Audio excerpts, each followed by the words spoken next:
Hello, everybody. Welcome to episode 3 of Sacred Seminary Symposium. Hi, Lauren. Hey, how are you?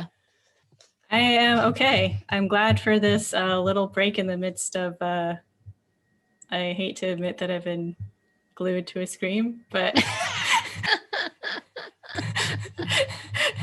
and my neck has been tensed up and my shoulders have been tensed up and my jaw has been tense. I'm glad for this little break in the midst of all the chaos in the air. Yes, it has been a little bit crazy. I have really enjoyed the memeage. Has been just great. I feel like we're dealing with people who give us plenty of content and fodder for such memes. I do think that one of my favorite aspects of the whole entire election 2020 experience has been the reality that my boys are old enough that I can send them about 75% of all the memes that I stumble across. That's so fun. It is. And they're actually invested. So it's really cool to kind of have little human beings. They're not so little. They're nearly my height and taller, but just invested. And so I'll wake up or I'll say, what did I say today? I said, oh, hey, Pennsylvania flipped. And my boys hollered from downstairs, yeah, we know. I was like, this is a whole new realm. Like I've got these mini adults kind of hanging out, invested in what's going on. So anyway, it's been fun. Yeah. I liked all the remixes of the Paula White prayer session that went around. Oh, my favorite one, I think, was with the cat going bopping. Maybe we could get the cat in our video. Maybe you could. If anybody knows how to do that. Yeah, seriously, let us know. So yeah, there is just so much going on, and I feel that I was just recording with a friend of mine and Kate Hanch's, David Justice, and I'm actually editing that episode currently for Sancta Colloquia to drop this week. And I did the, I'm not a Myers-Briggs J anyway, I'm a Myers-Briggs P. So I pulled in all the P that I have, and I was like, we're shifting the schedule. And so his interview and his discussion about Martin Luther King Jr. and the beloved community and creative rage is so spot on. And while I was talking with him, I was really excited because I kept getting reminded so much of Mujerista Theology and the idea of struggle and faith and struggle and life and how tightly connected that is, and how Isasi-Diaz does such a great job articulating that from her perspective, and in unity with grassroots Latino women. That's going to be an amazing episode. Well, I didn't. It wasn't until like after we stopped recording, and I was like, "Hey, I didn't mention this, but have you read, Mujerista Theology?" And he was like, "Yes, I have." And I was like, "Oh, excellent," because there's so much overlap. But anyway, it got me really excited about recording today. So here we are. Yay! Yeah. So, do we want to go over? Should I go over last time? Yeah. What we talked about last time. Yeah, from the closet. Yeah, episode, from the closet episode. The closet episode. Yeah, I was debating on whether I should record from the closet, but then I was like, my spouse is hanging out upstairs, keeping tabs on the polls and things, so I can't. So last time we discussed chapter 1, which is called A Hispanic Garden in a Foreign Land, and we supplemented that with an essay from another collection, and we talked about quite a few things. We talked about how we do well in honoring the legacy of feminists that come before us, even if we don't necessarily agree with everything that they did. We honor them by looking at their work and by looking at the context in which they were working. And I distinctly remember wanting to blame the patriarchy for Wait, a what? lot of things, especially at this point that came up that that the theology that we are taught to default to in dominant culture is theology that Calvin wrote, that Augustine wrote, that all those Luther wrote, that, and I could go on and on. And when we encounter someone like Isasi-Diaz, we go, like, can we really take what she's saying Right. seriously? Because Right. she's not part of the dominant culture. And yeah, and I'm still trying to work myself. Is that decolonizing? Yeah, I think that's part of decolonizing is working my way out of that frame of thinking. What else did we go over? We talked about self-defining and self-determining. We linked it a little bit to discussion of Marxism and the personal power, that power that is so crucial in so many of our dialogues, and where we who have power based off of skin color or our sex, you know, especially like white men, going back to the patriarchy, right? And so we have this power, but really it's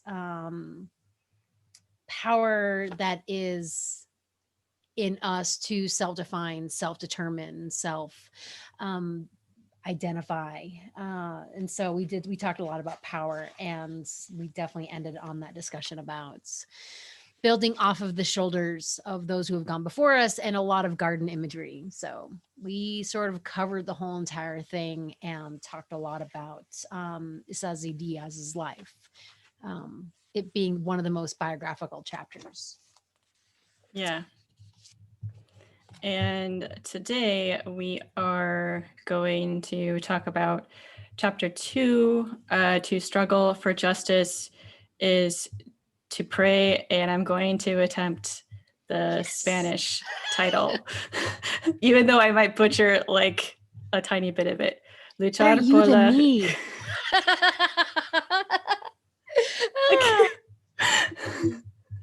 Luchar por la justicia es rezar, and I probably butchered just a tiny bit. The funny thing, the bad thing, or not the bad thing, the unfortunate thing about languages that are spoken is that if you don't practice, like you can literally, if you don't practice speaking, like you can literally feel your tongue like physically struggling over the sounds. And yeah. I feel that because I don't get to practice enough. So this chapter opens up with Isasi-Diaz recounting a procession in a parade. Did you understand what was going on with that procession? I feel like she mentioned it. I feel like I read about it before. That maybe she mentioned it elsewhere. I didn't really know what she was talking about, but I did pick up that she had to walk backwards because her focus had to be on the image. The image. Yes. And everyone else was like paying their respects and honor by praying and doing like the flowers and things.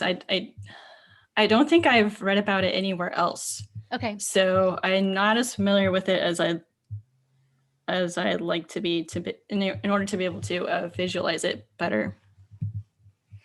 Yeah, and there's she uses the surrounding I always want to say the word layperson, but just sort of, the regular day in, day out people, right? And their adoration and their faithfulness. And she uses that in juxtaposition to sort of this I'm trained intellectual faithfulness. And I thought it was really powerful that she moves from this discussion where she talks about her spiritual director had advised her to spend the first year in Lima listening.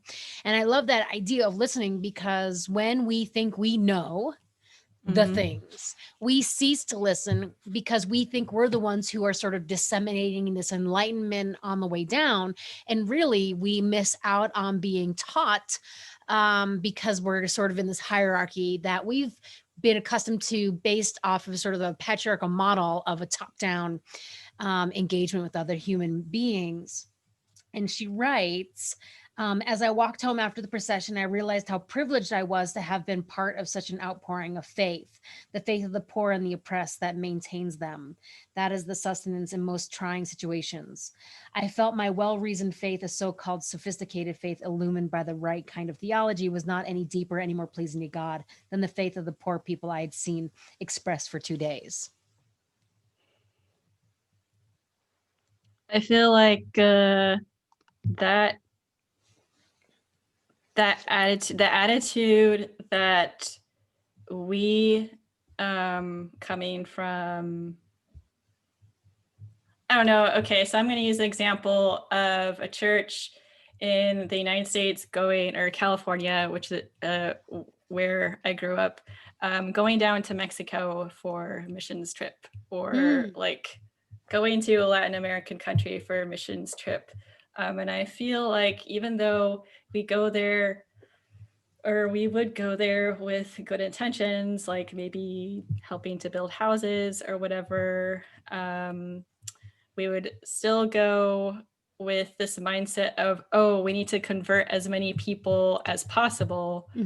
But we need to convert them to our way of thinking about the church and about the gospel. I feel like that's a very colonial type mindset. And I like that she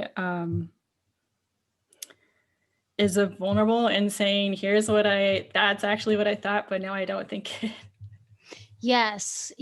I really was impacted by what she said here. And I like the way that you linked it to that sort of colonialist approach to mission work. And it reminded me of the work that a scholar over in Australia, John Flett, he does a lot of discussion about mission. And I've sort of been in and out of a bunch of his works, but in a conversation with him once, we were talking about some chapter out of Acts, and he asked me, he said, Lauren, who is the one that's in, it's the discussion of Peter on the roof. And Peter goes to Cornelius's house, and he said, who's actually converted there? Is it Cornelius or is it Peter? And I was like, oh, mind blown. I was like, it's definitely Peter. And so when it comes to, mission work isn't about us taking our, special enlightenment and illuminating all the lesser peoples of the heathen cultures who just don't get it according to the way that I see it. And of course, I have this like wealth of special egg of information that everyone has to have, and have it a very specific way, by the way. And it's actually, I need to go into that territory and listen and proceed in gospel proclamation that plants seeds and grows the very vine or fruit or tree that it's going to grow in that culture, not according to me, not according to what I think is right. And so one of the things I've been thinking about recently is sort of the audacity of American evangelicals to think that they have the corner market on what the gospel is saying. So specifically, I'm thinking of a more Lutheran or American Lutheran perspective that says, the gospel is strictly, you are forgiven your sins full stop. And so you're good with God, on you go, right? There's Mhm. almost like, and it's a very specific Luther reception that comes over with the Luther Renaissance coming out of Germany, and the way that American Luther reception occurs is very specific, and it takes on a certain flavor. And part of me just wants to scream from the rooftops, your perspective of one, what Luther's saying, or two, of what the gospel's saying through that narrow lens isn't the only perspective. But you run up against, and as women, we run up against like that hard wall of that, no, I'm right. And we're coming against that patriarchal line as well. And it's really hard to kind of penetrate into that.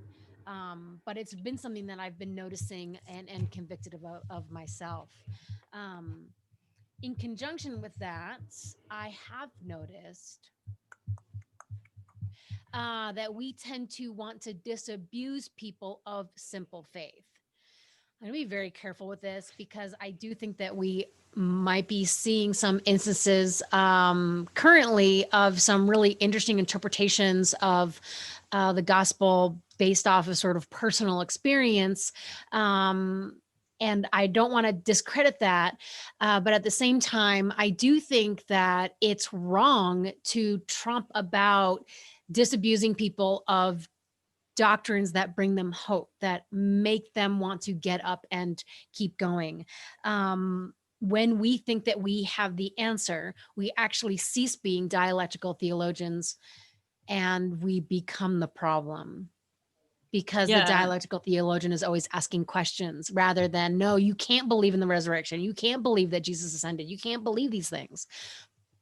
But I'm not the answer. Christ is the answer. And so we ask questions. And so I think that she offers a good correction to that tendency towards that educated intellectualist approach to, well, that doesn't make sense, and we go with what's rational. Yeah, I think that's a really good point. And also, I want to differentiate that there's anti-intellectualism, which Yes. some people will stick to. Yes. But I think you can have like that gospel of hope and not be against searching and examining and asking more questions. I don't think they're mutually exclusive, and it seems like they're made to be mutually exclusive a lot. Yes, yes, yes. When you have that fundamentalist strain sort of take surge in sort of the mid 20th century here in the States, in a response to that liberalism that's coming out of Europe. And so, that's seen as, those people are losing their faith, but we're going to cling to our faith by being like, we believe every word of the Bible, which is actually a newer approach to things.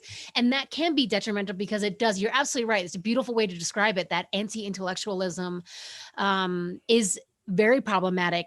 I think that what I want to add to that is, it's not for me, the one who's been schooled in sort of the intellectual studies of the scriptures, to rip from people's hands. And I wonder if that causes more of that antagonism, because I know so much, you are now enlightened, and you're stupid for thinking X, Y, and Z. Maybe Yeah. it's my place to, maybe taking Isasi-Diaz's lead, it's my place to sit and listen and find the invite, or listen for the invite. And I wonder if that would be a better approach than necessarily just trying to strip people down. Mm-hmm. Yeah. And while you were talking about that, I was thinking about how classicism obviously plays into this, right? Because if Yes. you are quote unquote more learned than these other people, that puts you, at least in your mind, higher, at a higher status than these people. Right. Yeah. And it's brilliant to link it to a class thing, because I also have access to the education. Right. And so, again, we notice that in oppressive systems, class, race, sex, gender, sexuality, it's all linked in those oppressive groups. You can't have one without the other. Yeah. What did you find?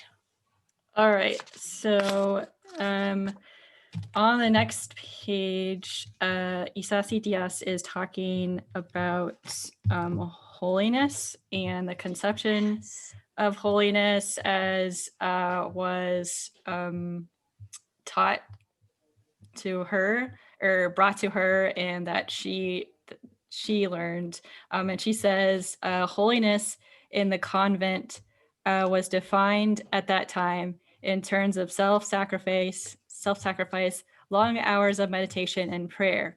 19 years old at the time, I struggled with myself to be close to God by doing what those in authority told me to do.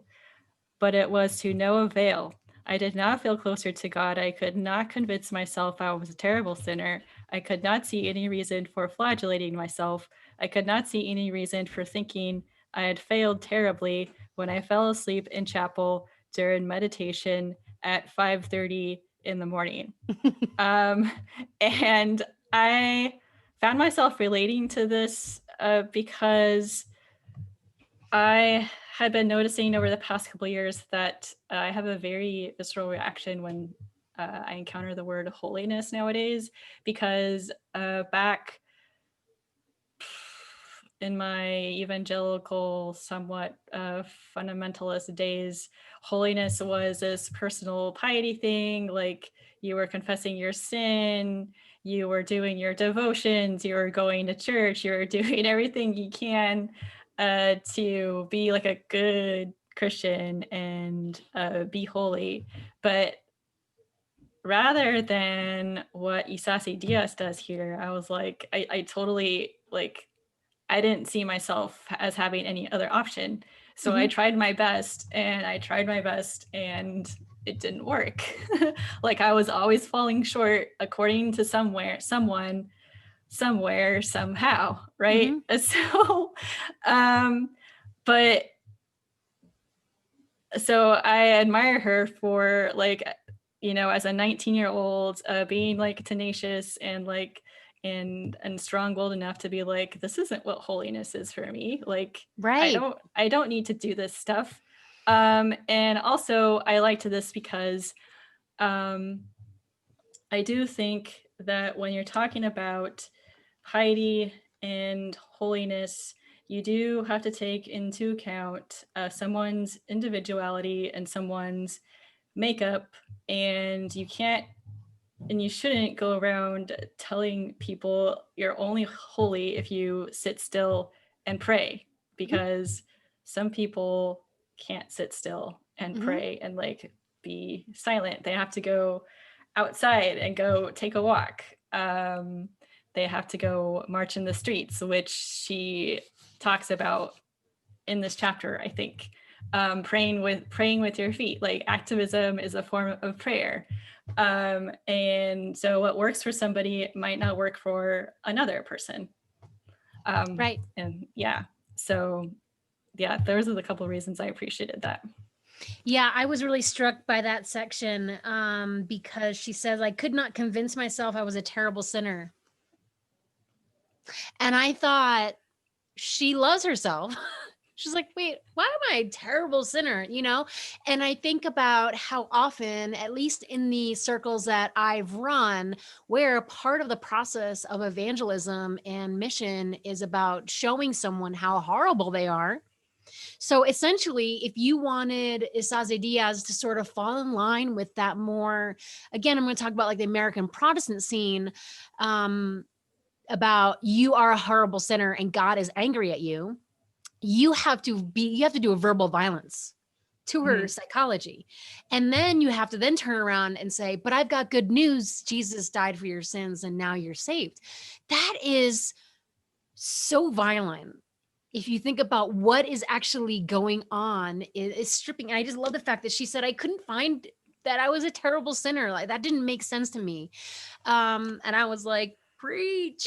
Yeah, I like how you described it as a self-love, or like she loves herself. Yeah. Like she recognized herself for the person that she was, and not who other people were telling her Right. It's not about when sin is such an I kind of hate the word because of how it's been so abused in so many different ways to condemn people and to give people like religious anxiety and religious trauma, and it's abusive. It can be so abusive.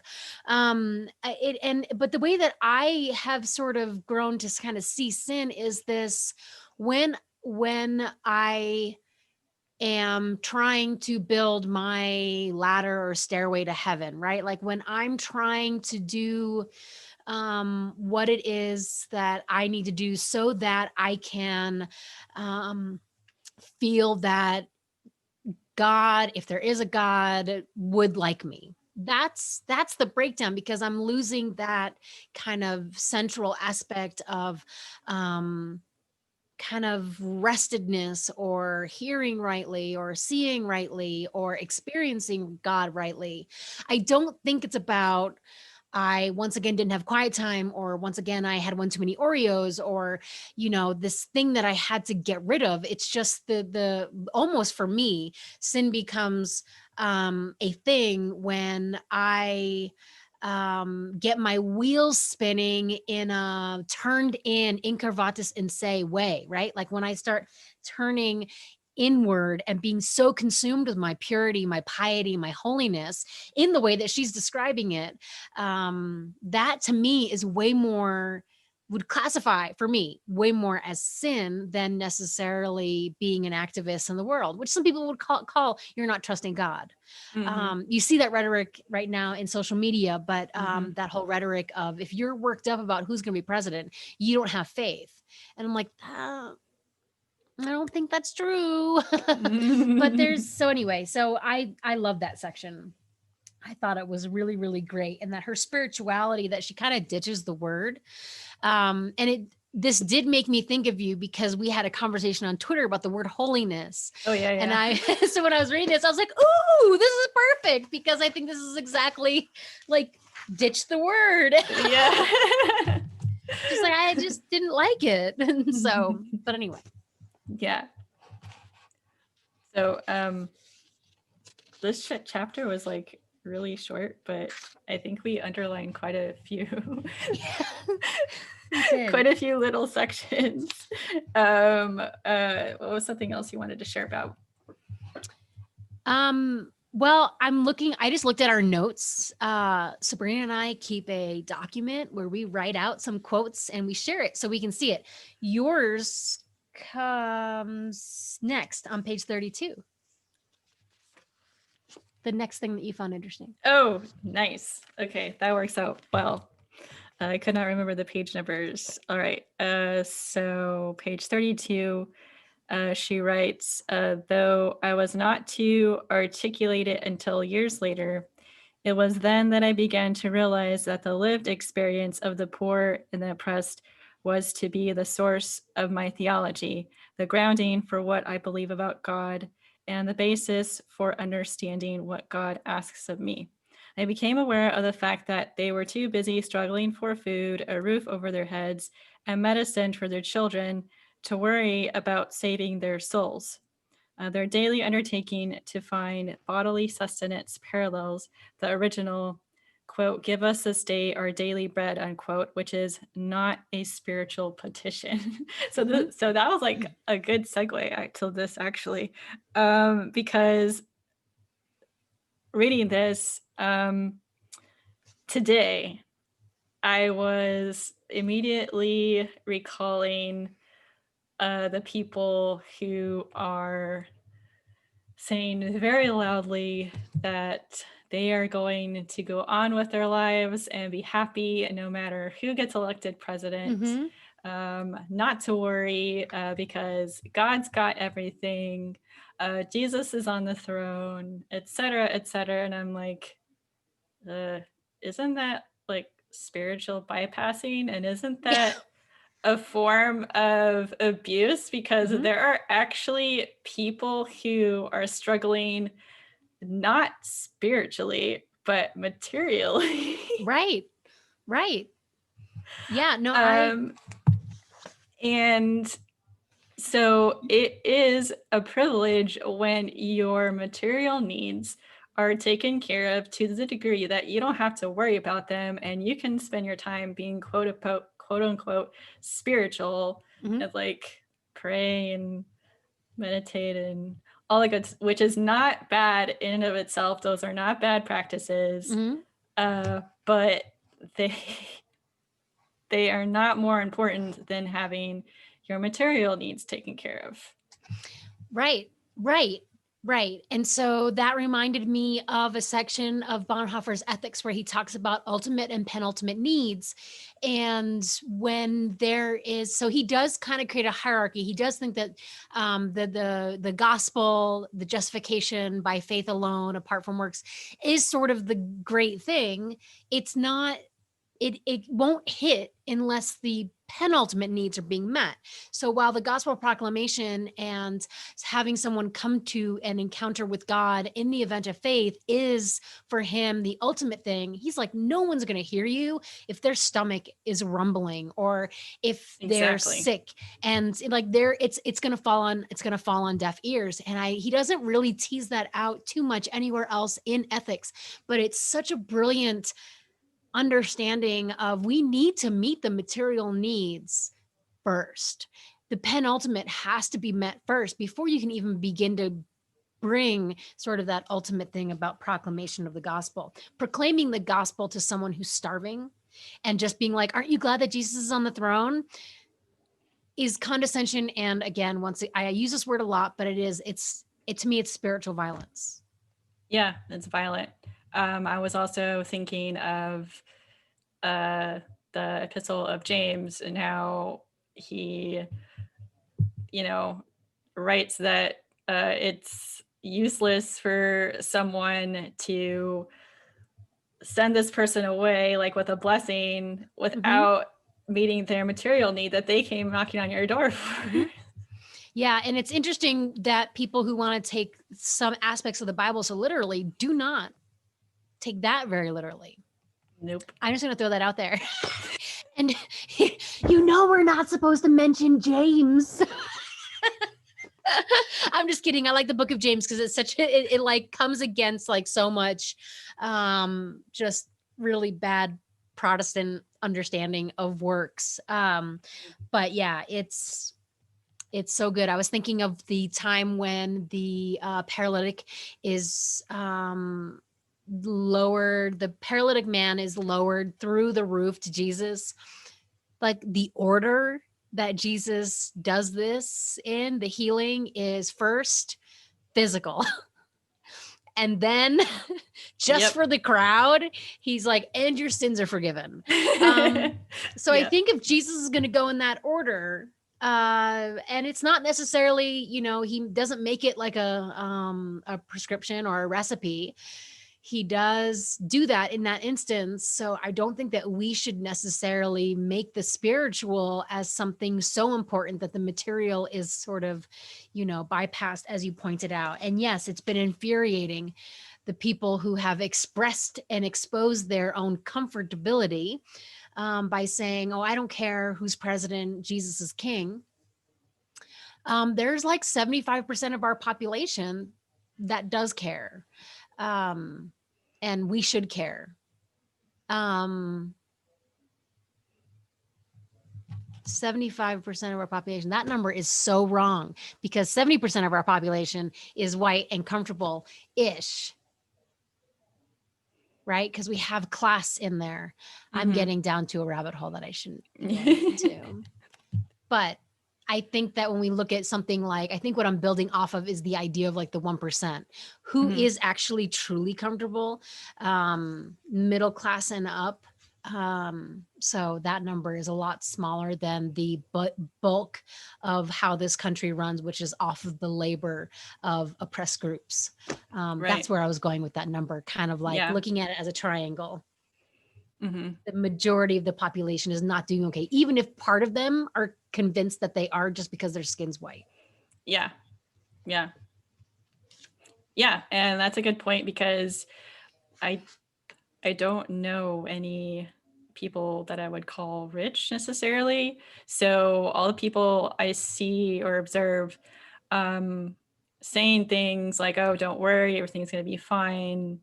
They are probably what you would call middle class or even lower middle class. Yeah. And the system, as we know, when we look at something like a beast like capitalism, it destroys everyone involved in it. It consumes and devours everything, and it's insatiable.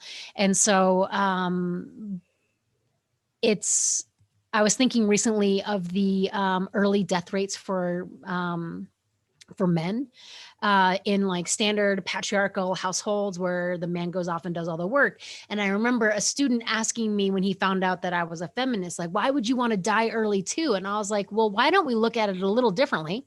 Yeah. If I'm sharing the load with my husband in this system, maybe he gets to live a little bit longer. Like, yeah, like that's good news, right? But I was thinking that these are like the men who are dying early in this system, this patriarchal capitalist system, are still voting it in, but it's killing them. But it's the only thing that so much of our country just assumes that is, because it has been in place for so long, and no one has the imagination to imagine something different. Well, not no one, there are people who do so, especially the people who kind of scream into the void and against the void to kind of summon something into that space. But so many people, looking at the numbers just from the election, so many people voted that to stay. And it's killing people. It kills because oppression demands an oppressor and oppressed, and so therefore no one's free, right? So anyway, I was like, whoop, all over the place with that comment. That's a good rabbit trail though. It's applicable. I felt jealous of the Magnificast today tweeted out something about how many minutes they have in terms of like, talking about Marxism and social and Christianity. And I was like, we can do this. We can do this. Yeah, exactly. So moving on to the final portion, if you're okay with that, unless you want to have, sure. Okay. Yeah. One of the things, sort of one of her closing messages as she's winding up this very short chapter, as the years have gone by, I have accepted that for me to strive to live to the fullest by struggling against injustice is to draw nearer and nearer to the divine. Drawing closer to God and struggling for justice have become for me one and the same thing. Struggling for my liberation and the liberation of Hispanic women is a liberative praxis. This means that it is an activity both intentional and reflective. It is a communal praxis that feeds on the realization that Christ is among us when we strive to live the gospel message of justice and peace. And so there's no good argument against, even though American evangelicalism does try very hard to sort of levy an argument against activism as a form of self-righteousness, you can't make that argument, because the deeper we become connected and can identify with the oppressed groups through mutuality of suffering, through taking that and shouldering that on, the deeper and more connected we become to the divine who exists and resides in suffering. Like, that is sanctification. Being able to identify and empathize with those who are sick and suffering and struggling to identify is to be like Christ. That is to be Christian. I mean, at least in the way that I'm reading things. Yeah. It also acknowledges too that people have bodies. We're not just spirit. So that's another reason why we can't go, oh, like these spiritual things are more important than the material things, because, as you were talking about the ultimate and penultimate needs, like being in relationship with the divine, and especially since the divine came down in a bodily form, Yes. It would then follow that this holistic approach is, as you said, sanctification. Yeah, I literally wrote, I'm just going to show for those of you who are looking, I had tons of notes in the margins on this, and I'm daring enough to say, 5 gone 8. Woo! It's like the new Girls Gone Wild, like both 5's gone 8. This is like the intellectual version of the Girls Gone Wild, but that's not a rabbit hole I want to go down. But I am bold enough to say that when you deny material necessity to material beings, you are denying the incarnation. You're essentially saying that Jesus's body wasn't all that necessary, and you have now lost the core and the crux of all that is Christianity. You might as well go ahead and pursue something different, because to deny the body of another person is to deny the body of Christ. Like that, I see that link so tightly. And it's the site of our encounter with God in the event of faith. It's not just an intellectual assent. Oh, well, yes, that argument makes so much sense. I do not want to go to hell. I will go ahead and mindfully choose Jesus. It's a visceral, real encounter that we experience in our bodies, through our emotions, through our senses. This is why church has actually, when done rightly, can have so many physical material attributes: singing, eating, drinking, smell, sight. We see things, like we get in, we are asked to like enter in physically to this space, physical, and have an encounter with God that is the point of contact is our bodies. Baptism, yeah. Baptism, that is a site on the body. Like it's on me. Same thing with kneeling or standing in line and receiving the body and drinking. I'm not a transubstantiationist, but receiving the bread and drinking the wine, that is a physical act that we get to do that unites us with all the saints that have gone before and that will come after. And it's the unifying event. No matter how much money you have, you come empty-handed to that table. No matter how much money you have, you are naked in that baptism. Well, not proper Episcopalians. We are decked out in our finest. But you know what I mean? Like it's a humbling, vulnerable event to be baptized. And we do so with babies. But anyway, it is. I do think that it's a denial to deny someone material need and just sort of make it all about the spirit. That's no longer Christianity. That has become something altogether different. And there are plenty of traditions that do separate the person from the body, and you can go pursue those. But to call yourself Christian is to unite that person as one, in which is the violence that patriarchy has just leveled, especially white supremacist patriarchy has just leveled against people of different sex, different gender, different color, different sexuality, has been to rip their soul out of their body and say, this is okay, this is bad, but don't worry, like one day you'll have something like I have. And so there's a group of people that sort of roam about that have never experienced that dualism, that forced violent stripping of the body. I literally had someone tell me, it's not you, Lauren, that's not you that's the problem. Like, it's not personal that you can't celebrate. It's just that you're a woman. Like, and I was like, what? I was like, but my whole entire experience is but I like, it's deeply connected to who I am. Like, yeah. But a white man can say that. A white cishet man can look at someone and say that and strip, a black man of his color and just say, oh, well, you're all, like, just act like us now, and say it's not personal, but you can't be here because of your color, your sex, your sexuality, your identification, whatever it is. And then say it's not personal. That is dualist language that I don't see Jesus took that death very personally and died and rose again in body. So our bodies matter. And to say that they don't, or to do something like that to someone, is violent, is traumatic, and denies Christ himself. In my opinion. Agreed. And I was thinking about this, not that I want to go down the rabbit hole of like who defines what is a heresy and who defines what is orthodoxy, but the name of that heresy that says that Jesus was only only appeared to be human. Gnosticism? Docetus? Oh, Yeah, Docetism. I think so. I don't know. I can't keep them. I can't keep those heresies straight. Christological ones. Yeah. Well, I do know that Gnosticism denies materiality. Like it's all about achieving this higher state.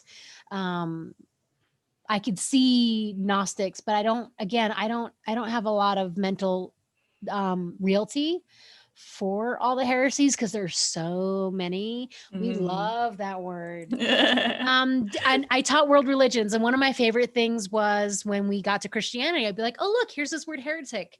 Only Christians use it. Oh. Because we're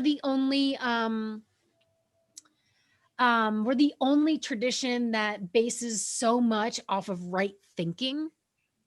Right versus wrong thinking, yeah. And so so many other traditions, like all of them, are about action. Yep. And so, orthopraxy versus orthodoxy, man, we get bent out of shape over orthodoxy. It's almost fun to like poke that. It's so easy to poke, right? You know, like just randomly refer to God as she amidst some of the more conservative types. And it's like, so anyway, I'm feeling a little lit up right now. Yeah. I've been in this, well, my therapist said, oh, that's your fierceness. She says, that's like the type 8 energy that you've been feeling all week. And I was like, yeah, I kind of want to feel this all the time.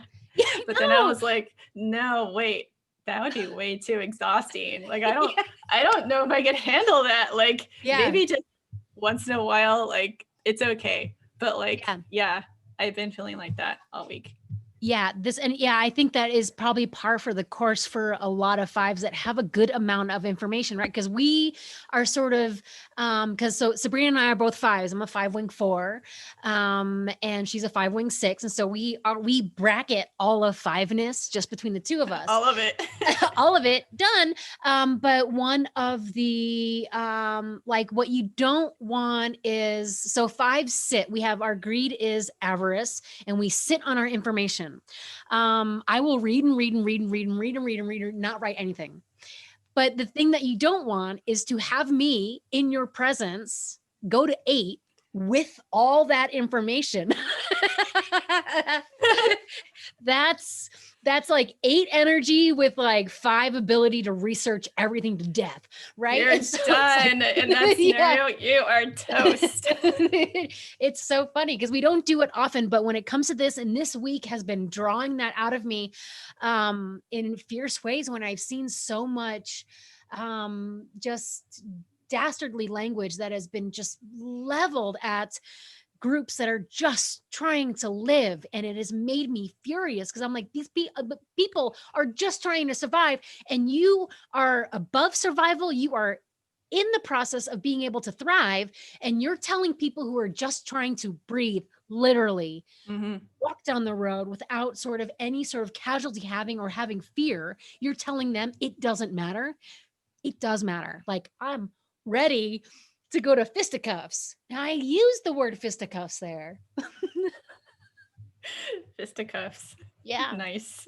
I know. I pull out my really archaic language. My students, I had a joke with my students that the later in the day that it got and the more teaching that I did, the more words I'd run out of, because I don't know if you feel like this, but I feel like when I use a word, it goes.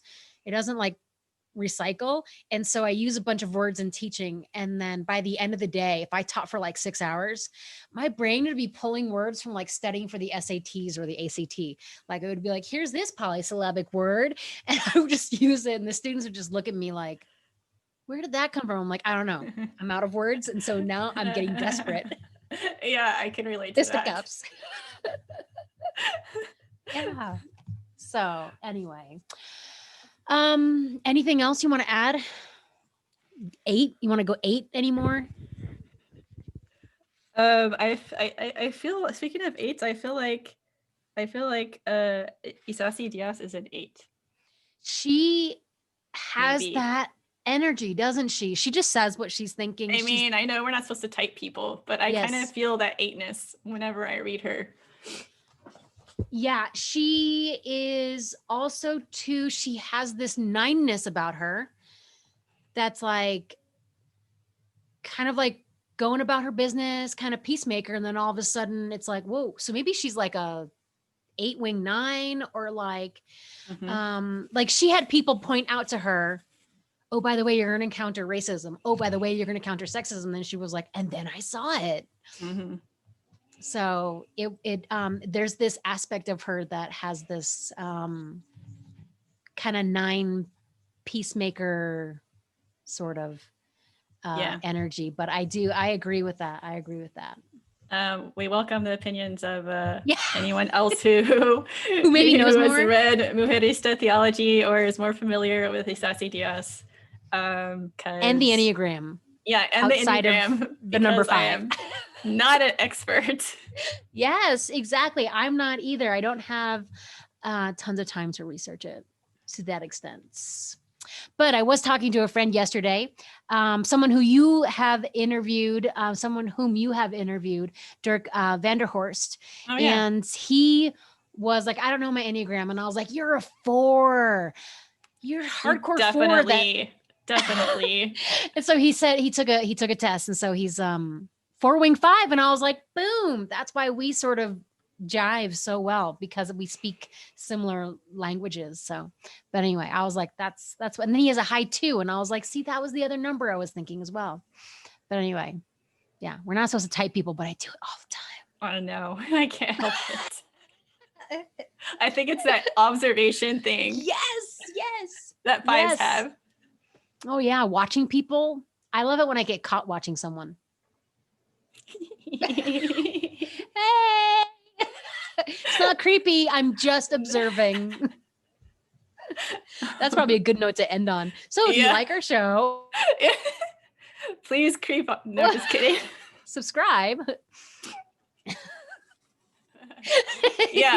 So maybe I should say, you can subscribe. You can very much subscribe on, for Seminary for the Rest of Us, I think any platform that you want to.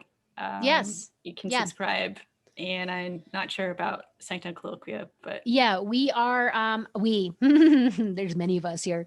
I am on Instagram and on Twitter, and I post my videos through just my Lauren R.E. Larkin sort of YouTube. So yeah. But anyway, yeah. But yeah, I would like for folks to give us feedback too. If they have good read, feedback. Yeah. Just the good stuff. Just the good stuff. Especially if they have read or are reading along with us, Mujerista Theology, because to me, dialogue about these things is fun. Yep, I agree. I second that. So anyway, I always say, glad you're here, and thanks for stopping by. We are glad you're here, because I am also glad. Catch you later, everyone. We're still